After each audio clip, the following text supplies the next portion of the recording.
এনসিপির যে এই যে নূতন একটা দল প্রকাশ করছে সেটা হচ্ছে ছাত্রদের দল এবং এই হাসনাত সার্জিসের দল এনসিপি। এই এনসিপির মুখপাত্র হচ্ছে উমামা।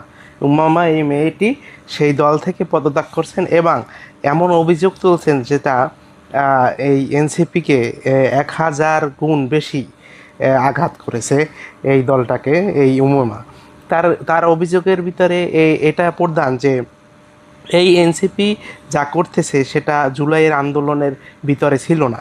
জুলাই আন্দোলন আমরা এজন্য করিনি। তিনি বলছেন যে এই এনসিপি যা করে সেটা হচ্ছে যে এই যে শহীদদের নিয়ে যেই কি বলে ভাতা দেওয়ার একটা ব্যবস্থা, শহীদদের নিয়ে যে ব্যবসা করতেছে, এগুলো সব কিছুই প্রতারণা, সব কিছুই মিথ্যা এবং বানোয়াট। এটা বলেই এই উমামা এই দল থেকে পদত্যাগ করেছেন, যিনি এই দলের একজন মুখপাত্র ছিলেন।